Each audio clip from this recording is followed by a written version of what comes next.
এই চাঁদাবাজরা, দখলবাজরা যদি তাদের লেড না গোটায়, তাহলে তাদের বিরুদ্ধে ছাত্র জনতা এবং ব্যবসায়ীদের আন্দোলন, সংগ্রাম, প্রতিবাদ অব্যাহত থাকবে। গুলিস্তান এলাকায় উপর্যুপরি চাঁদাবাজ এবং দখলবাজদের তৎপরতা ব্যাপকভাবে বৃদ্ধি পেয়েছে। সাধারণ মানুষের দোকানপাট এগুলো দখল করে নেওয়া হচ্ছে। এরই প্রেক্ষিতে গুলিস্তানবাসীর এবং অত্র এলাকার সাধারণ মানুষ, ব্যবসায়ী, সচেতন ব্যবসায়ী সবাই ঐক্যবদ্ধভাবে একটি মিছিলের আয়োজন করেছিল এটি প্রতিবাদ করার জন্য। চাঁদাবাজ এবং দখলবাজ বিরোধী একটা মিছিলের আয়োজন করেছিল। ফুলবাড়িয়া বাস টার্মিনালের, বিআরটিসি বাস টার্মিনালের পাশেই মিছিলের জন্য যখন অপেক্ষমান অবস্থায় প্রস্তুতি পর্ব চলছিল, ঠিক সেই সময়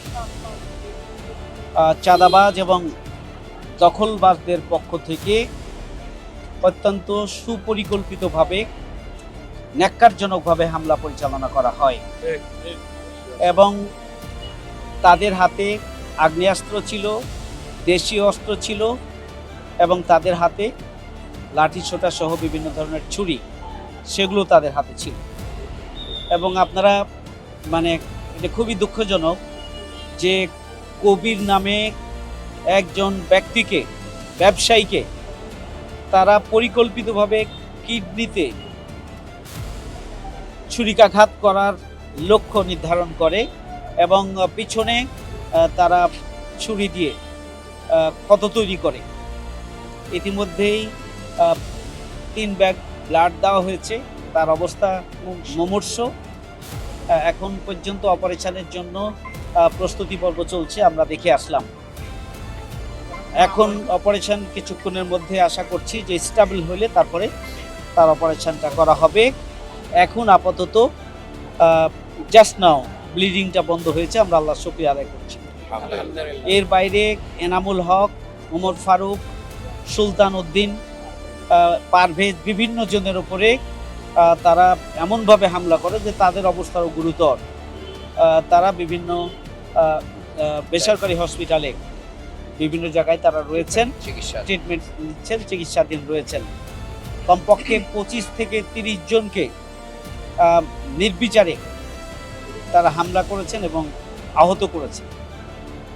এই আহতের করার এই ঘটনা যারা চাঁদাবাজ এবং দখলবাজদের পক্ষে যারা এই হামলায় নেতৃত্ব দিয়েছেন, তারা হচ্ছেন ডালিম, টিটু, ফারুক, স্বপন এবং রঞ্জুর নেতৃত্বে একদল চাঁদাবাজ এবং দখলবাজ, এই সন্ত্রাসী, তারা ন্যাক্কারজনকভাবে অপ্রস্তুত লোকদের উপরে এবং নিরস্ত্র লোকদের উপরে তারা হামলা চালায় এবং গুরুতর আহত করে। আমরা এই ঘটনার তীব্র নিন্দা এবং প্রতিবাদ জানাচ্ছি। খুনি, চাঁদাবাজ, সন্ত্রাসী, দখলবাজ তাদের কোনো দলীয় পরিচয় হতে পারে না। তারা ব্যবসায়ীদের শত্রু, তারা জনগণের শত্রু, তারা দেশের শত্রু এবং তারা কোনো বিশেষ দলেরও শত্রু, যদি কোনো বিশেষ দলের লোক তারা হয়ে থাকে। এই গুলিস্তান এলাকায় অতীতে ফ্যাসিবাদের দোসর যারা ছিল তারা চাঁদাবাজি করতেন। এখন পরিবর্তিত পরিস্থিতিতে নতুন করে যারা চাঁদাবাদী এবং সন্ত্রাসী কার্যক্রম পরিচালনা করছেন, যাদের নেতৃত্বের কথা আমি বলেছি, তাদের সাথে ফ্যাসিস্টের দোসর যারা তারাও ছিল বলে আমাদের কাছে ইনফরমেশন রয়েছে এবং এটি দিবালোকের মতো পরিষ্কার।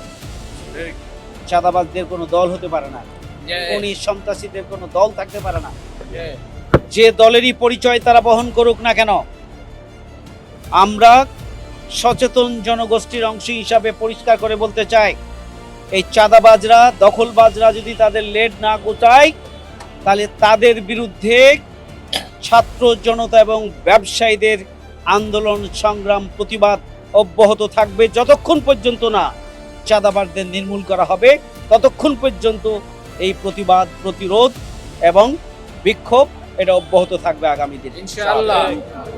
আমরা পরিষ্কার করে বলতে চাই, এখানে পুলিশের কর্মকর্তারা যারা দায়িত্বে আছেন, আপনারা দায়িত্ব অবহেলা করেছেন। এত বড় একটা ঘটনা সংঘটিত হয়েছে বিকালে 5টায়, এখন পর্যন্ত কোনো সন্ত্রাসীকে আপনারা গ্রেপ্তার করেন নাই। তাহলে কি আমরা বুঝে নেব যে এই চাঁদাবাজি দখলবারদের সাথে আপনাদের যোগ সাজশ রয়েছে? না হলে এখন পর্যন্ত গ্রেপ্তার করা হলো না কেন? অবিলম্বে তাদেরকে গ্রেপ্তার করা হোক।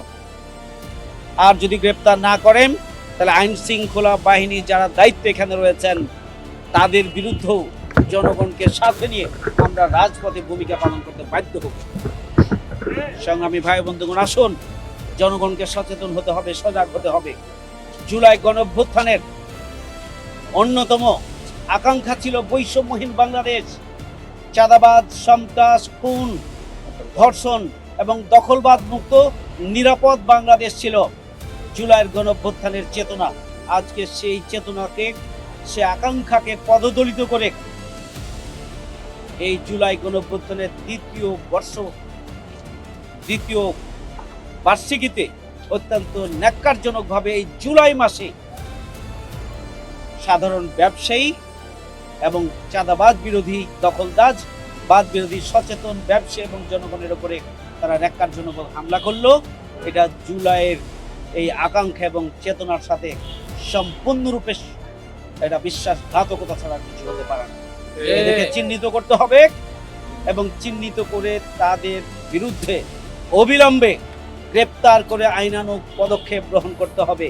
আর যদি না করা হয় তাহলে চাঁদাবাজ বিরোধী এই আন্দোলন সংগ্রামের ধারাবাহিকতায় আমরা তাদের বিচার আদায় করেই ছাড়বো ইনশাআল্লাহ। আমরা ঢাকাবাসী সহ দেশবাসীর কাছে আমরা দোয়া চাই, যাতে করে আমাদের ব্যবসায়ী প্রিয় ভাই কবির সহ যারা গুরুতর আহত হয়েছেন তাদের আল্লাহ রাব্বুল আলামিন যেন তাদেরকে দ্রুত সুস্থতা দান করেন। আমিন। আর যারা আহত হয়েছেন আল্লাহ রাব্বুল আলামিন তাদেরকেও যেন খুব দ্রুতই সুস্থতার মাধ্যমে আমাদের মাঝে ফিরে আসার জন্য তৌফিক দান করেন। আমরা ইমার্জেন্সি অপারেশন থিয়েটারে আমরা গিয়েছিলাম, আমরা কবির ভাইয়ের সর্বশেষ অবস্থা দেখে এসেছি। আমরা আপনাদের কাছে দোয়া চাই এবং আল্লাহর সাহায্য আমরা চাই। যারা আহত হয়েছেন তারা পারিবারিকভাবে মামলার প্রস্তুতি গ্রহণ করছেন। স্বাভাবিক, এত বড় একটা ঘটনা, এই ঘটনা তো মামলা হয় স্বাভাবিক।